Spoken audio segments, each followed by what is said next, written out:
What's up, Kaiju Bros? It's me, KaiJS, and I hope you like the mask. I don't know if I'm gonna keep the Jet Jaguar design, but I'm kinda digging it right now. So I guess I'll just use it for this video, see what you guys like, and maybe I'll choose a different pattern. But that's not what this video is about. So as you know, I haven't been uploading too much, I haven't posted any Kaiju Market, or even one live for quite a bit. Real life caught up to me. I had to start focusing on some more important matters that eventually got in the way of the channel, but you know what, that's fine. Life comes first, and that's just the way it's gonna be. But I have time now to make a nice little video. Well, not really little, I can anticipate this one being pretty long, because you know what I didn't not have enough time for? Comic-Con. And we found some pretty interesting things over there that I wouldn't be able to find anywhere else. So I'm very excited to show you all the things that I found. Stay tuned for that. Stay tuned for some of my rarest finds, and let's just get right into it.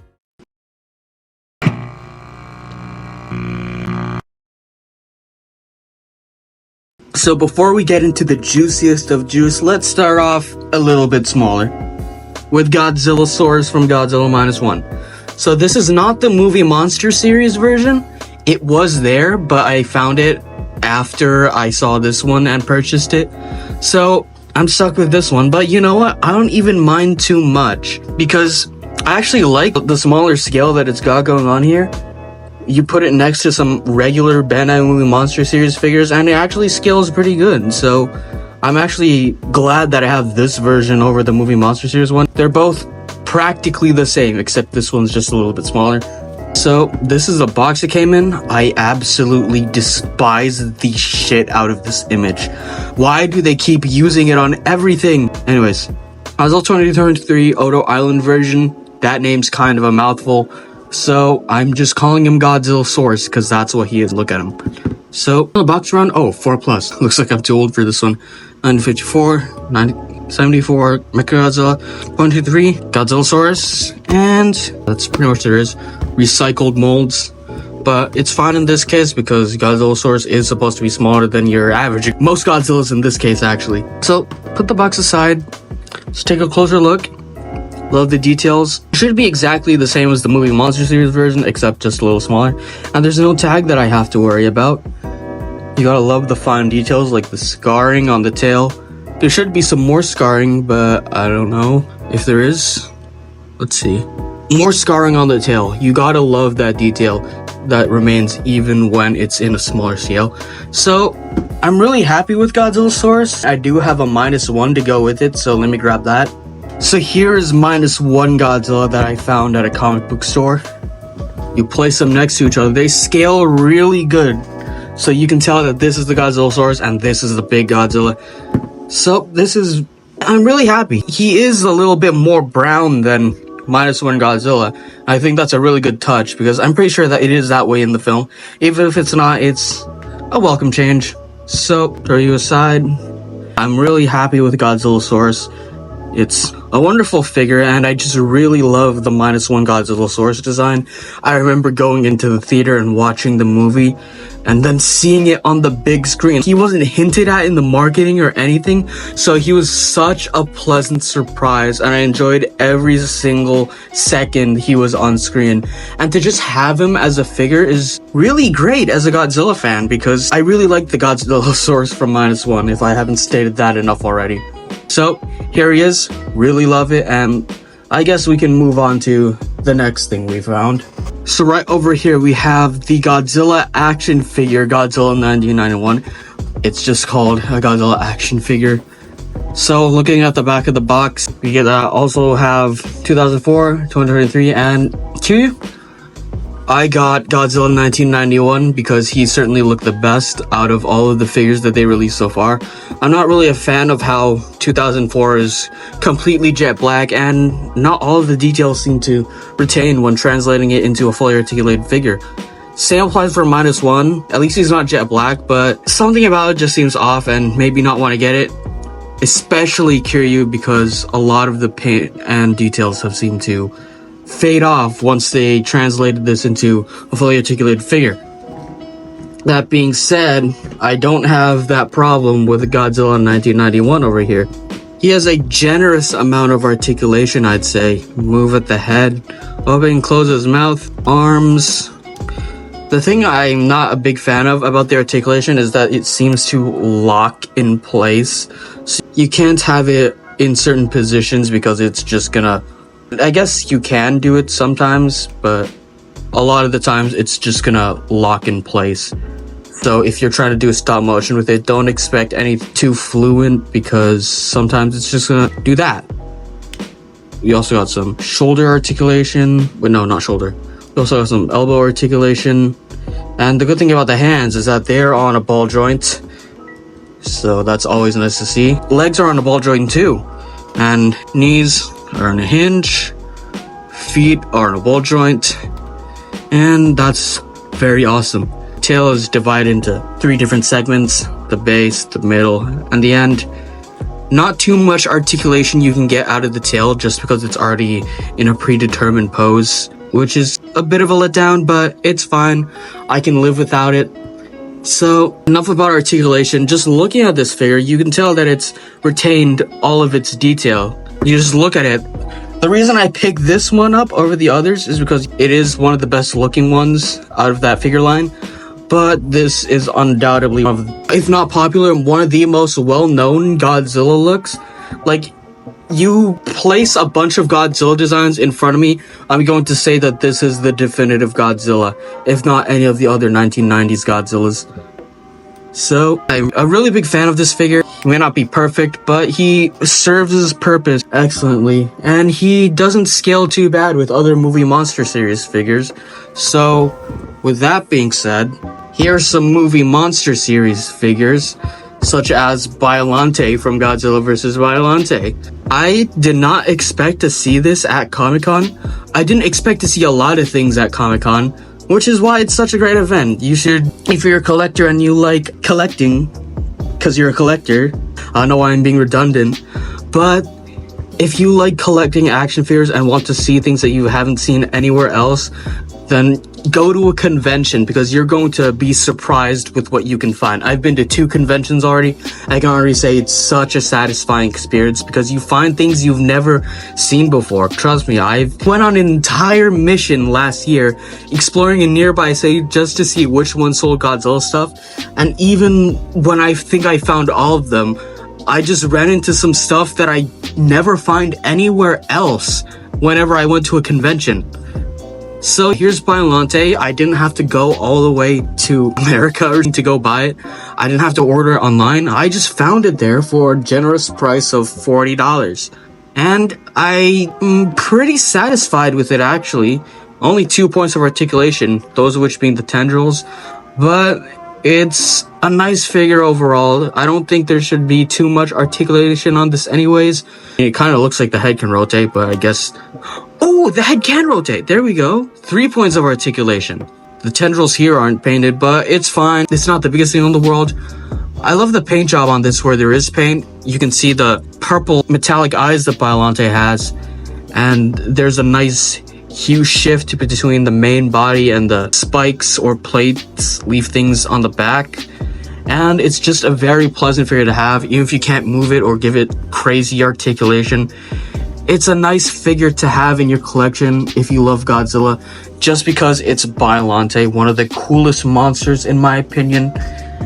But unfortunately, if you know anything about Godzilla history, people weren't too fond of the newer characters back in the 80s and 90s. So I guess that's why Biollante wasn't very utilized much in any movies after that. Which is why most of the Showa monsters reappeared in Final Wars, but we didn't see any characters from Heisei as far as I remember. So speaking of more Heisei characters, we found Mothra's edgy brother. This is Batra and he is badass. I'm pretty sure this is a reissue, but it's fine just because it's Batra and I've been needing this in my collection for the longest time. If I were to give Batra a voice in the kaiju market, it would be something like this.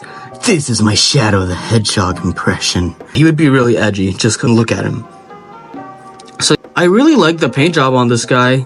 It's not the most detailed thing ever, but it gets the job done. But what I really don't like is how the underside There's no yellow paint. But here they decided to paint here they just gave up. It's kind of like my other Mothra figure, but it's fine. I guess most people are gonna see the top anyways, so I guess I can see why they felt the need to skip out on the bottom, but it would have been nice. But it's still a really good figure overall. Let me get the tag for him, because I cut them off. I'll put them in their own respective sleeves later on.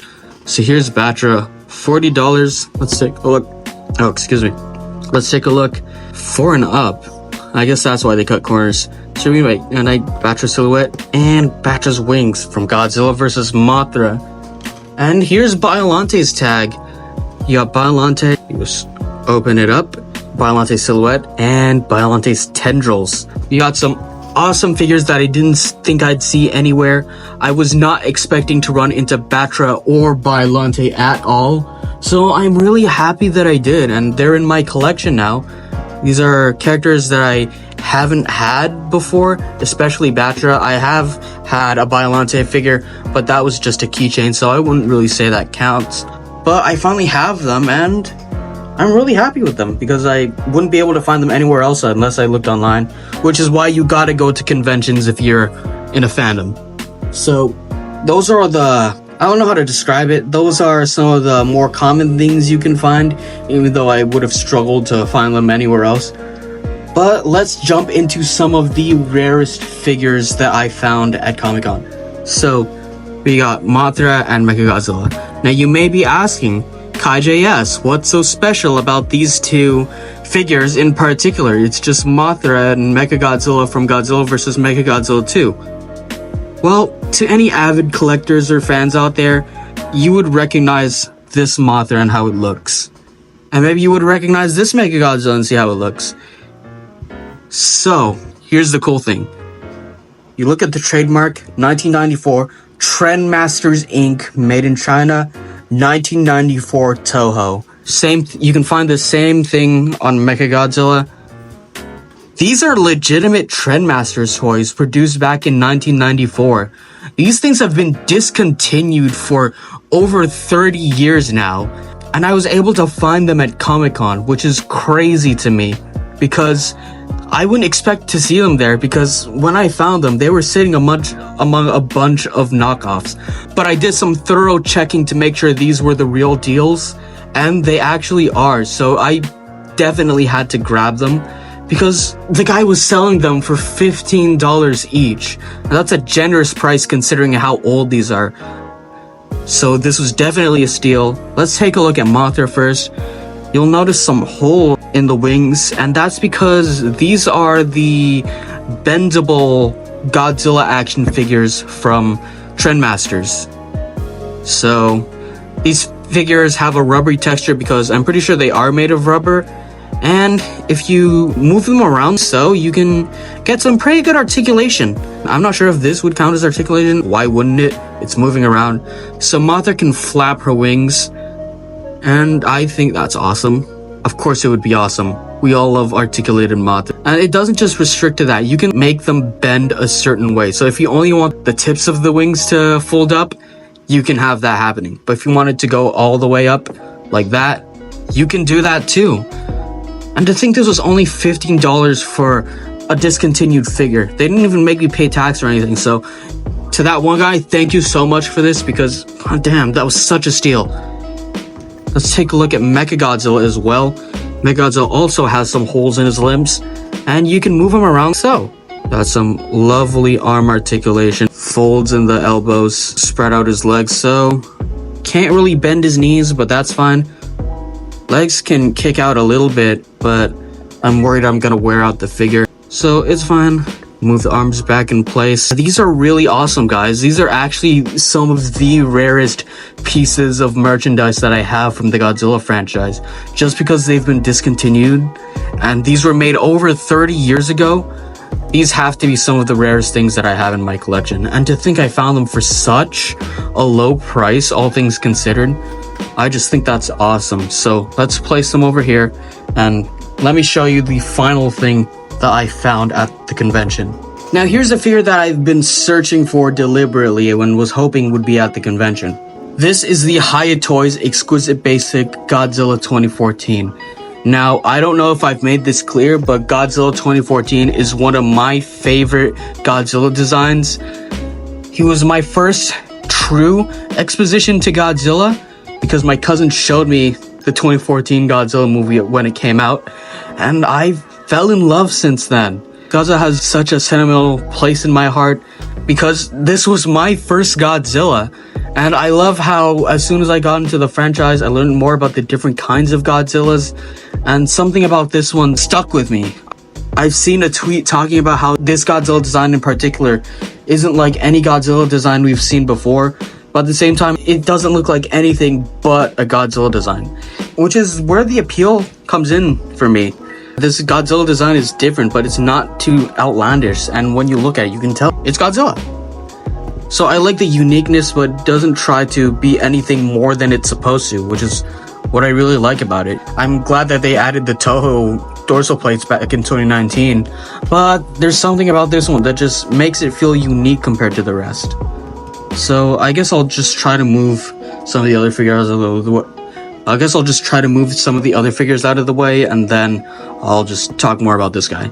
So, if you know anything about me, I was very fond of Hayatoy, saying that the next SH Monster Arts is actually going to deliver some quality figures. Here's where some of the complaints come in. Now, I'm not going to blame Hayatoys entirely on this one, but I paid $185 for this figure. Well, in the US, I heard that it's way cheaper than that, and even when you convert it to the currency here, it was supposed to be a lot cheaper than that, and I kinda wish that they didn't make me pay that much, especially with the problems that I have with it. Now you may be wondering, KaiJS, you are hyping up Hayatoys so much on this channel, what could possibly be the problem? Look at it, it looks just like Godzilla 2014, something that SH Monster Arts somehow wasn't able to achieve. Theirs didn't look entirely like the 2014 design, but this one does, and it's Hayatoys. What could be wrong? Alright, let me show you something. Let me show you how far the tail can articulate, alright? And this is me pushing very hard on the figure. I feel like I'm gonna damage it if I do this too much. It's pretty limited once you actually have it in hand. You got some pretty limited articulation, especially in the tail, which is supposed to be long, and I feel like it's a matter of the sculpt, because you look at it and you try to move it a certain way, it just bumps into each other. It's not like Monster Arts where you can have such fluid movement in the tail. This is not to say that Hayatoy sucks or anything like that. This is just my experience with this figure, and I'm not sure if other people also have this experience with their Hayatoys figures, but please, I do want to understand your experiences and your thoughts in the comments. So if you have a Hayatoys figure, do you have this gripe with the articulation like I do, or your figure's fine and 2014 is just the exception? Because I don't want to judge solely based on this figure and say that Hayatoys sucks. Hayatoys, they did good on this figure, I just wish it moved more. So that was my Comic-Con 2025 haul. So thank you for watching, and I hope you enjoyed the video. If you did, then be sure to hit the like button, and if it's your first time here, maybe consider subscribing to the channel. There's some other stuff that I've cooked up that I really hope that you will enjoy and be able to watch.